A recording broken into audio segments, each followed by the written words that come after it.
যার বেঈমান কাফেররা কত ঠান্ডা মাথায় কাজ করেছে বলে দিই। তারা নাম রেখেছে ভ্যালেন্টাইন ডে, 14ই ফেব্রুয়ারি, কাজ হচ্ছে জিনা করা। আমরা বলিনি, মিডিয়ারা বলছে কলকাতায় একদিনে 26,000 খালি নিরোধ বিক্রি হয়েছে কন্ডম জিনা করার জন্যে। আপনি বোলপুর টাউনের মেডিকেল যেগুলো আছে, মেডিকেল স্টোর, তাদের কাছে সমীক্ষা করুন যে তোমার কত প্যাকেট নিরোধ বিক্রি হয়েছে, ওরা বলে দিতে পারবে। কতগুলো, কয়েক হাজার নিরোধ বোলপুরের স্টোরগুলোয় বিক্রি হয়েছে, কয়েক হাজার নিরোধ বর্ধমান টাউনের স্টোরগুলোয় বিক্রি হয়েছে। এরা নাম রেখেছে ভ্যালেন্টাইন ডে 14ই ফেব্রুয়ারি, কাজ হচ্ছে জিনা করা। এরা নাম রেখেছে রোজ ডে, কাজ হচ্ছে জিনা করা। এরা নাম রেখেছে চকলেট ডে, কাজ হচ্ছে জিনা করা। আজকে কত দুঃখ লাগে, আপনি আপনার ধর্ম ওপরে সচেতন হলেন না। বোলপুরে প্রান্তিকে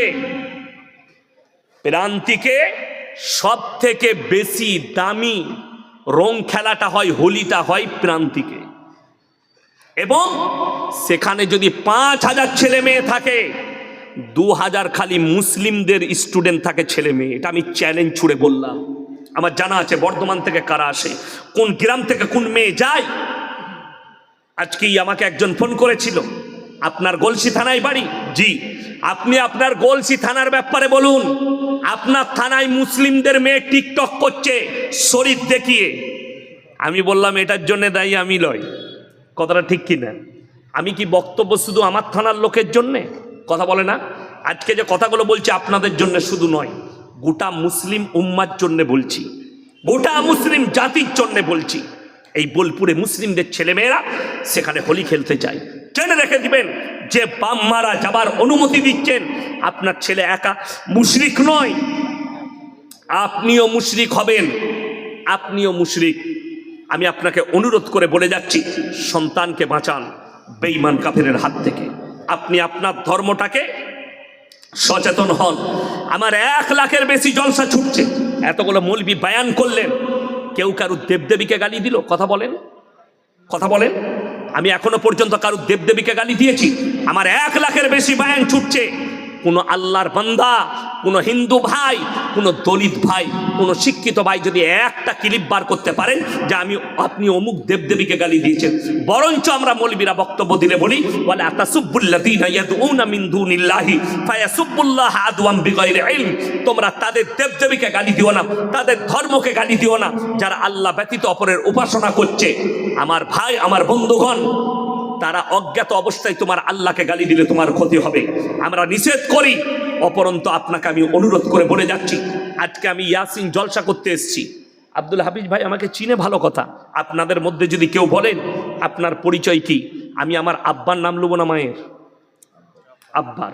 আমি যদি আব্দুল হাফিজ ভাইকে বলি আপনার ফুল পরিচয় কি, উনি ওনার বাপের নাম বলবেন না মায়ের? বাপের। বাবা যদি কারো মারা যায় তাও কি বলে আমি মৃত অমুকের ছেলে, ঠিক কিনা? মায়ের নাম কেউ লাই না। কেন? আল্লাহ তাআলা ইনসানের যে পরিচয় ঘটিয়েছে এটা বাপের তারা। আপনাদের এখানে ছাগল আছে না নাই? আচ্ছা, ছাগলের ছানা হলে পাঁটার ছানা বলেন না ছাগলের? হাসছেন, কার ছানা বলেন? ছাগলের। গায়ের বাচ্চা হলে ষাঁড়ের বাচ্চা বলেন না? গায়ের বাচ্চা। আল্লাহ তাআলা জানোয়ারের পরিচয় ঘটিয়েছে মায়ের দ্বারা, আর ইনসানের পরিচয় হচ্ছে বাপের দ্বারা। বেঈমান কাফেরদের মেহনত শুনেলেন, এদের মধ্যে আর জানোয়ারের মধ্যে যেন কোনো ফারাক না থাকে। লন্ডন, আমেরিকা, জাপান, জার্মান, উত্তর কোরিয়া, দক্ষিণ কোরিয়া, ব্রাজিল, অস্ট্রেলিয়া, স্পেন, যতগুলো বেঈমান কাফেরের দেশ আছে তারা তাদের পার্লামেন্টে পাশ করিয়ে ফেলেছে, এরপর থেকে যতগুলো বাচ্চা পয়দা হবে তারা যদি ইচ্ছা করে মায়ের পরিচয় বাঁচতে পারবে। মা জিনা করবে, যে বাচ্চা পয়দা হবে তার বাপ প্রয়োজন পড়বে না, তার বাপের পরিচয় নয় মায়ের পরিচয়ে বাঁচবে। তাদের মধ্যে আর জানোয়ারের মধ্যে কোনো ফারাক থাকবে না। আর আল্লাহর কসম খেয়ে বলছি, ইসলামে হারাম করা হয়েছে কোন জিনিসকে? ওয়ালা তাকরাবুজ জিনা ইন্নাহু কানা ফাহিশা ওয়া সা সাবিলা। ব্যভিচার করা তো দূরের কথা, যে রাস্তায় ব্যভিচার হয় সে রাস্তার ধারে পাশে তোমরা যাতায়াত করো না। বর্তমানে সব থেকে দামি পতিতালয় এগুলো হচ্ছে পার্কগুলো। একটা টাউনে পার্ক করা হয়েছে, আমভাবে জিনা চলছে। রাসূল আকরাম সাল্লাল্লাহু আলাইহি সাল্লামের হাদিস, কিয়ামতের পূর্বে রাস্তাঘাটে এরা কুকুরের মতো জিনা করবে। কষ্টটা কোথায় বলে দিই, আপনি শুনে যান, আপনার দিমাগ খুলে যাবে। আমরা যে দেশটায় বাস করছি তাদের পরিকল্পনা মুসলমানদের যেটুকু ইমান বেঁচে আছে এই মৌলবীদের কারণে বেঁচে আছে, এই মাদ্রাসা মসজিদের জন্য বেঁচে আছে। এইগুলোকে গুঁড়িয়ে দাও, এদের ইমানকে আরো তাড়াতাড়ি ধ্বংস করা যাবে। জলসা বন্ধ করে দাও, ইমান ধ্বংস হয়ে যাবে তাড়াতাড়ি। এটা কাদের প্ল্যান? বেঈমান কাফের মুশরিকদের। তা না হলে বলে দিই, মুসলমানদের মেয়ে হিজাব পরে বোরকা পরে স্কুলে গেলে কলেজে গেলে তাকে কেস লড়তে হয় কোর্টে গিয়ে। আমি ভারতের সুপ্রিম কোর্টের কাছে জানতে চাই, ভারতের কোর্টগুলোর কাছে জানতে চাই, যারা জজ সাহেব বসে আছে হিন্দুস্তানের মাটিতে কুম্ভ মেলায় অমুসলিম ভাইদের অনেক ন্যাংটো সাধু ঘুরে বেড়াচ্ছে, তাদের কাছে লোকে আশীর্বাদ নিচ্ছে। ঠিক বললাম না ভুল বললাম?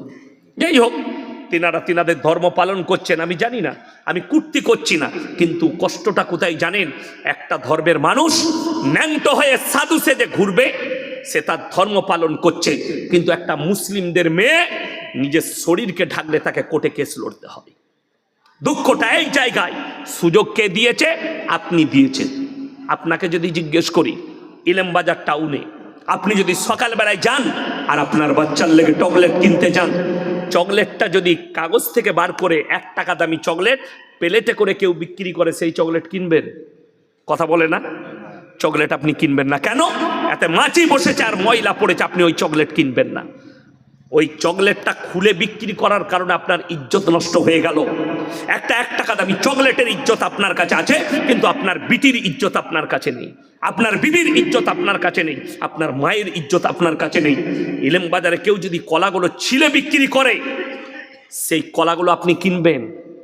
কেন কিনবেন না? তার কারণ একটাই, মাছি বসেছে, ধুলো পড়েছে, এটার দ্বারা ক্ষতি হতে পারে, তার ইজ্জত নষ্ট হয়ে গেল কলা ছিললে। আর তোমার মা বেপর্দা ভাবে ঘুরবে, তোমার বিটি বেপর্দা ভাবে ঘুরবে। বেঈমান কাফেরদের মেহনত তো এইটাই।